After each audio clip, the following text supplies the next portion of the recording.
Ruby Franke's oldest daughter speaking out for the first time since her influencer mom pleaded guilty to child abuse. In her new book, Shari Franke details abuse she says her mother inflicted and allegations about her mom's relationship with her former mentor. ABC News' Eva Pilgrim has the exclusive details. She was the Utah mommy influencer known for her no-nonsense parenting. I'm only going to say it one more time, and then you're going to lose the privilege to eat dinner. Ruby Franke sharing her life at home with 6 children to her more than 2 million followers on YouTube. Today we are starting off our day the way we do every day. But Ruby's social media empire quickly unraveled when her youngest son escaped in August of 2023. This chilling 911 call leading to her arrest. I just had a 12-year-old boy show up here at my front door asking for help. And he's said he just came from a neighbor's house. He's emaciated. He's got tape around his legs. Now, for the first time, Ruby's eldest daughter, Shari, is telling her story in a new memoir, The House of My Mother. Sometimes I'll see myself in the mirror and I'm like, oh my gosh, I look like her or I sound like her, but I don't want to be anything like her. Shari, who says she was cut off from the family when she left for college, detailing abuse she says her mother inflicted throughout her childhood. When I was younger, around 5, 6, Ruby was really physical, whether it was a slap to the lip or a slap to the cheek. When I would practice the piano, her hand would slam and it was really scary. And honestly, when she met Jody, that kind of stopped. Enter Jody Hildebrandt, a Mormon family counselor and mentor to Ruby. Could you feel the shift when Jody came into your family's life? I could for sure. I could feel the shift. I was like, oh, Jody, I don't like her, but maybe this is one good thing that's come from it, is she's not yelling, she's not hitting us anymore. But it did become more psychological, and in a way that was more damaging to me. In 2022, Hildebrandt moved into the Franke home. The children's father, Kevin, moved out shortly after.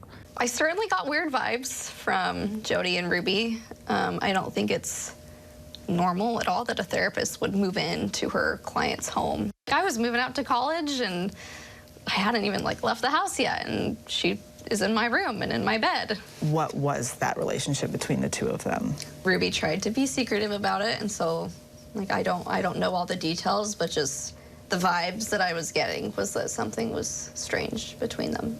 In the book, Shari writing about messages between the two she says she found on Ruby's laptop after their arrest. That confirmed for me the truth about the nature of her relationship with Jody and how it had spilled over into the physical. Ruby expressing her frustration about having to cater to Jody's needs for physical affection without getting anything in return. Were they romantically involved with each other? I never saw anything specific about that. Do you think they were more than friends? I'm not sure.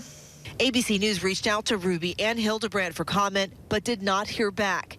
Both women pleaded guilty to 4 counts of child abuse against the 2 youngest children, but not Shari, and will serve at least 4 years in prison. To my babies, my 6 little chicks, you were part of me. Did you believe that she was apologetic? I think that she's as sorry as she can be. What she has done is so bad that I don't think her mind allows her to kind of fully comprehend the guilt of all that. And so I think that she probably genuinely believed everything she said. I don't believe it, though. Shari now trying to turn her pain into purpose. There is no such thing as a moral or ethical family vlogger.